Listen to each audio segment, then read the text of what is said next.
오늘 말씀은 열왕기상 1장 44절에서 53절까지 말씀입니다. 죽이지 않겠다라는 제목으로 함께 나누도록 하겠습니다. 이제 아도니아가 자신의 계략을 통해서 왕위를 물려받을 준비를 합니다. 그렇지만 하나님께서는 다윗을 이렇게 세우셨고 다윗을 통해 약속하신 대로 솔로몬을 왕으로 삼아 주십니다. 이 일을 모르고 있던 아도니아에게 이제 일이 알려지게 됩니다. 오늘 본문 말씀은 지난주까지 나왔던 내용의 계속된 내용입니다. 44절부터 45절까지 말씀을 보면 이렇게 나와 있습니다.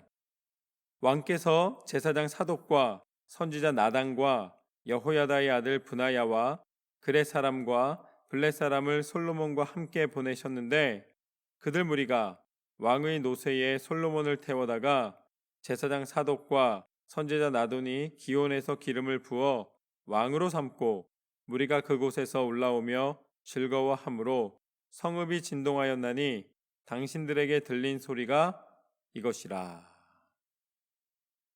이 내용이 무엇입니까? 바로 요나단이 솔로몬이 왕위에 등극하고 백성들이 기뻐하는 소리에 대하여서 해석해주고 있는 것입니다. 알려주고 있는 내용입니다. 그러니까 솔로몬이 왕이 됐기 때문에 백성들이 기뻐 외치고 있는 이 소리가 이 땅을 진동하고 있다라고 알려준 것이죠. 계속해서 46절에서 48절까지 말씀을 보면은 이렇게 나와 있습니다. 또 솔로몬도 왕좌에 앉아 있고 왕의 신하들도 와서 우리 주 다윗 왕에게 축복하여 이르기를 왕의 하나님이 솔로몬의 이름을 왕의 이름보다 더 아름답게 하시고 그의 왕위를 왕의 위보다 크게 하시기를 원하나이다 하매 왕이 침상에서 몸을 굽히고 또한 이르시기를 이스라엘의 하나님 여호와를 찬송하리로다. 여호와께서 오늘 내 왕위에 앉을 자를 주사 내 눈으로 보게 하셨도다 하셨나이다 하니. 이제 요나단이 남은 상황까지 마저 다 이야기를 해줍니다. 이제 다윗이 축복해준 사건, 이 침상에서 죽기만 기다리고 있는 다윗인 줄 알았는데 그가 선포하며 솔로몬에게 왕의 권위를 부여해 주었습니다. 그랬더니 이제 어떻게 됩니까? 49절 말씀에 보면은 아도니아와 함께한 손님들이 다 놀라 일어나 각기 제갈 길로 간지라. 지금 아도니아와 함께 있던 사람들이 이 요나단의 이 보고를 다 들었습니다. 그랬더니 그들이 어떻게 됐다고 이야기합니까? 그들이 다 놀랐다. 사실 이거 좀 약하게 표현한 거예요. 아마 혼비백산했을 것입니다. 야, 이거 큰일 났구나. 우리가 지금 여기에 더 있다가는 이제 문제가 더 커지겠구나 해서 자기의 생명을 보존하기 위해서 하나같이 도망갑니다. 다 도망갔어요. 그래서 남지를 않았습니다. 그렇죠? 그냥 도망간 게 아니라 놀래서 도망갔습니다. 야, 이거 진짜 큰일 났구나. 여러분, 잠언서 19장 12절 말씀에 보면은 이렇게 나와 있습니다. 왕의 노함은 사자의 부르짖음 같고 그의 은택은 풀 위의 이슬 같으니라. 그들이 모였던 이유는 아도니아가 왕이 돼서 그의 은총을 입어서 이 잠언서 말씀처럼 풀 위의 이슬처럼 촉촉하게 자신의 인생들이 잘 풀릴 줄 알았던 거예요. 그런데 어떻게 됐습니까? 아도니아는 왕이 되지 않았고 솔로몬이 왕이 됐기 때문에 이 솔로몬에게 자신들의 이 반역의 마음이나 이 행동들이 들키게 되면은 왕의 분노를 받는 상황이었기 때문에 뿔뿔이 도망갈 수밖에 없었던 것입니다. 이제 큰일 났습니다. 그 다음 장면을 보면은 이제 이렇게 나옵니다. 50절과 51절 말씀을 보면 아도니아도 솔로몬을 두려워하여 일어나가서 제단 뿔을 잡으니 어떤 사람이 솔로몬에게 말하여 이르되 아도니아가 솔로몬 왕을 두려워하여 지금 제단 뿔을 잡고 말하기를 솔로몬 왕이 오늘 칼로 자기 종을 죽이지 않겠다고 내게 맹세하기를 원한다 하나이다. 아도니아는 어떻게 다른 뾰족한 수가 있었겠습니까? 그도 도망갔습니다. 근데 도망가는데 어디로 도망갔냐면 이제 지성소로 간 거예요. 그래서 제단에 뿔을 잡았습니다. 그리고 나서 자신의 생명을 보존하기를 원했던 거죠. 이 아도니아가 이렇게 행동한 데는 좀 근거가 있습니다. 왜냐하면 출애굽기 29장 10절부터 12절까지 말씀을 보면 이렇게 나와 있습니다. 너는 수송아지를 회막 앞으로 끌어오고 아론과 그의 아들들을 그 송아지 머리에 아들들은 그 송아지 머리에 안수할지며 너는 회막문 여호와 앞에서 그 송아지를 잡고 그 피를 내 손가락으로 제단 뿔들에 바르고 그 피 전부를 제단 밑에 쏟을지며. 보면은 이제 소를 잡습니다. 제사를 지내기 위해서. 그 다음에 그 잡은 소의 피를 어디에다 바릅니까? 제단 뿔에 발랐다라고 되어 있습니다. 이 제단 뿔에 소의 피를 발랐다는 것은 바로 구원을 상징하는 것입니다. 물론 우리가 구원의 상징 그러면 어린 양의 보혈, 예수님의 보혈 이렇게 표현을 하죠. 그런데 이 당시 제사에서 동물의 피를 흘린 것은 나를 대속하는, 나를 대신하는 의미를 가지고 이 피를 바른다는 것 자체가 구원을 의미합니다. 그러니까 살려주는 것이죠. 그렇기 때문에 지금 아도니아가 제단뿔을 딱 잡았어요. 그 피가 발라지는 제단뿔을 잡았다는 것은 구원을 상징하는 것입니다. 자신의 목숨을 유지하기 위한 행동이라는 것이죠. 그런데 그때 솔로몬이 이렇게 이야기를 합니다. 52절 말씀을 보면 솔로몬이 이르되 그가 만일 선한 사람일진데 그의 머리털 하나도 땅에 떨어지지 아니하려니와 그에게 악한 것이 보이면 죽으리라 하고 뭐라고 표현합니까? 그가 만약에 선한 사람이라면 살고 악한 사람이라면 죽게 될 것이다 라고 이야기를 합니다. 그가 반역했으니까 당장 죽여라 라고 이야기하지 않습니다. 이것을 하나님 앞에 맡기는 장면을 보게 됩니다. 아마도 아도니아가 이 뿔을 잡은 거에 대해서 의식을 한 것 같아요. 그래서 하나님이 행하실 일에 대하여 자신이 앞서지 않겠노라 라고 선포를 합니다. 사람이 왕이 되면 어떻습니까? 사실은 왕이 되면 자기 위에 아무도 없는 거잖아요. 그렇기 때문에 교만해질 수밖에 없습니다. 그리고 왕이 되면 자신의 권력을 드러내고 싶은 것이 사람의 마음입니다. 여러분 한번 생각해 보십시오. 운전면허 없을 때는 운전면허 가진 사람이 제일 존경스러워요. 그리고 운전면허를 딱 따고 나면은 그 다음부터는 어떻게 됩니까? 어느 차든지 몰고 싶어지는 게 사람의 마음입니다. 사람에게 권한이 생기고 뭔가 힘이 생기면 그것을 나타내고 싶은 게 당연한 사람의 마음이에요. 그렇다면 솔로몬이 이제 왕의 권세를 가졌습니다. 그럼 어떻게 할 수 있습니까? 누구도 반역자를 죽일 수 있는 권세가 있는 거예요. 그렇지만 지금 솔로몬의 선택은 무엇이었는가? 솔로몬의 선택은 선과 악을 자기 스스로 구별하지 않고 하나님의 판단에 맡겨드리는 것을 보게 됩니다. 그리고 53절 말씀을 보면 이렇게 나와 있습니다. 사람을 보내어 그를 제단에서 이끌어내리니 그가 와서 솔로몬 왕께 절하매 솔로몬이 이르기를 내 집으로 가라 하였더라. 여러분 자신의 목숨을 위협했던 사람이에요. 반란을 일으켰던 아도니아입니다. 그리고 지금 어떻게 보면 자기를 원수 삼았던 사람이에요. 내버려 두면 어떻게 보면 위험한 인물일 수도 있습니다. 그런데 그에게 뭐라고 말하는가? 그냥 가라 라고 이야기를 합니다. 이 행동 자체가 교만해서 하는 행동이 아니라 하나님 앞에 선과 악의 판단을 맡겨드리는 모습을 보게 됩니다. 여러분 로마서 12장 19절에서 21절 말씀을 보면 이렇게 나와 있습니다. 내 사랑하는 자들아 너희가 친히 원수를 갚지 말고 하나님의 진노하심에 맡기라.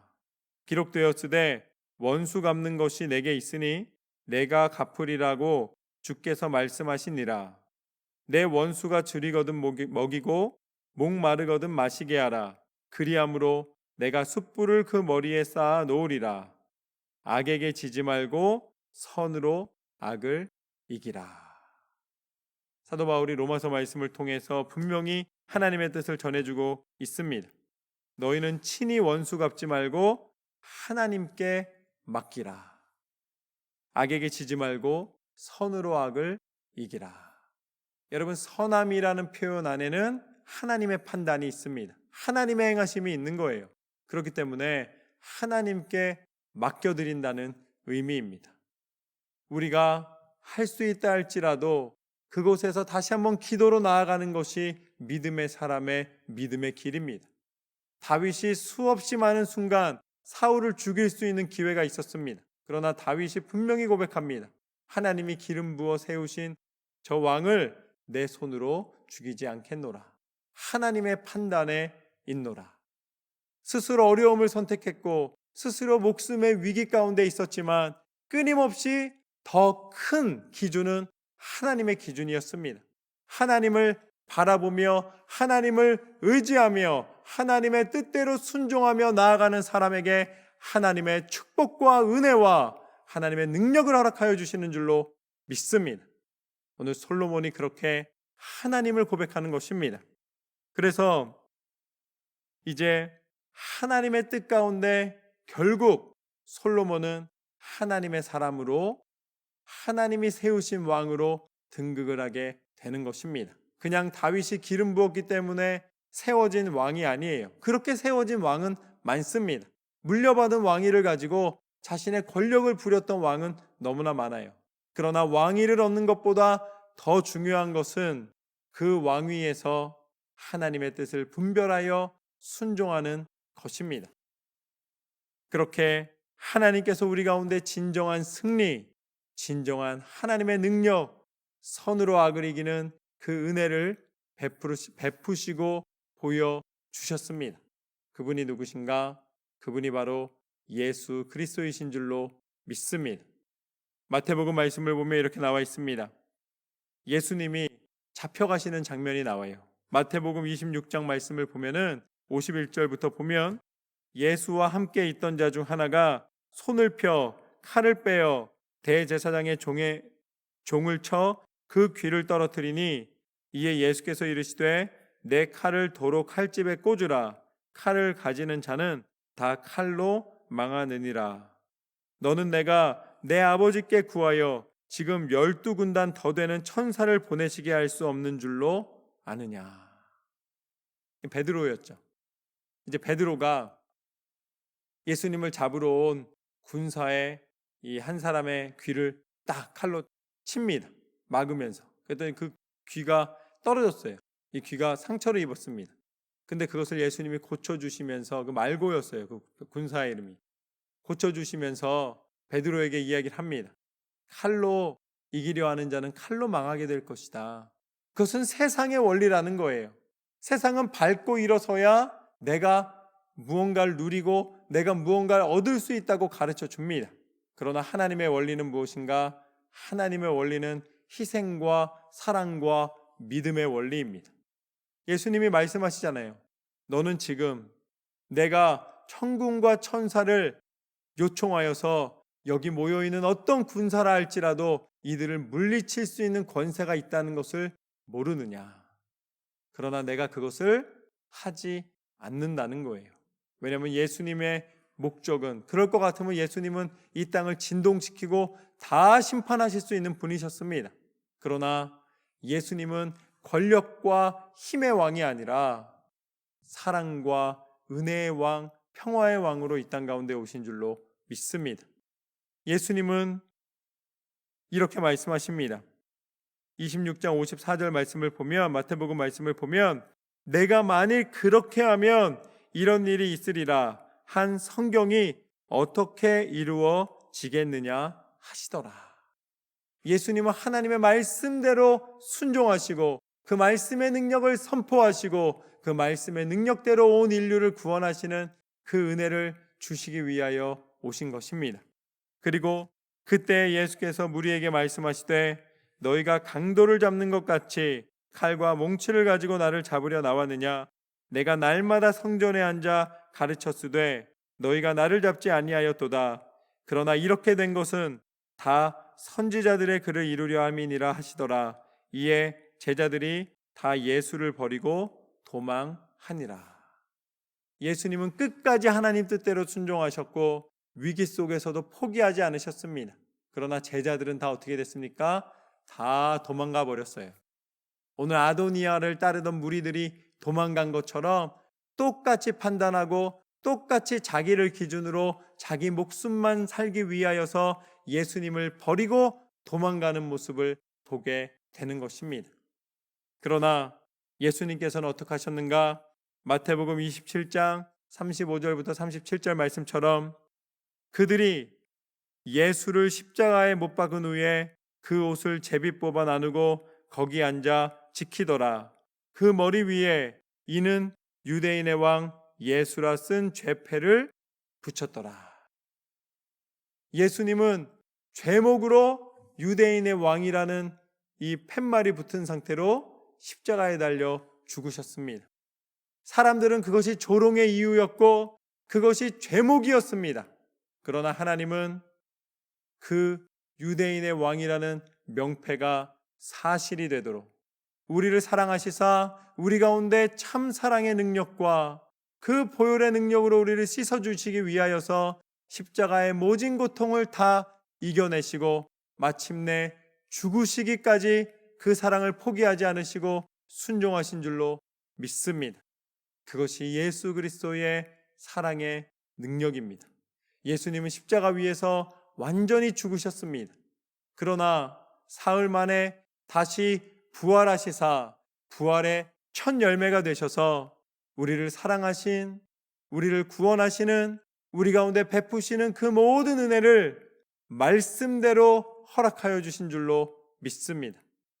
예수님의 이름을 믿는 자들에게 이 부활의 능력은, 이 생명의 능력은 구원으로 이끌어 주시는 진정한 하나님의 약속의 통로가 되었으며 예수님의 이름을 믿는 자마다 천국에 들어가는 그 은혜를 허락하여 주신 줄로 믿습니다.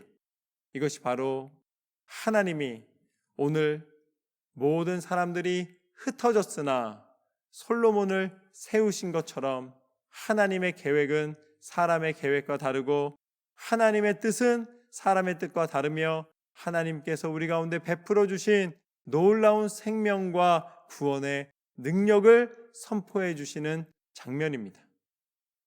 오늘 말씀처럼 끝까지 하나님께서 행하실 일을 기대함으로 내가 선과 악의 심판을 하는 하나님의 자리에 서는 인생이 아니라 하나님이 나를 인도하시는 그 인도하심에 감사하면서 내 자신을 오히려 돌아보아 선한 길을 걷고 있는가, 하나님의 뜻대로 순종의 길을 걷고 있는가, 기도함으로 순종함으로 승리하시는 저와 여러분의 삶이 되시기를 주님의 이름으로 축원합니다.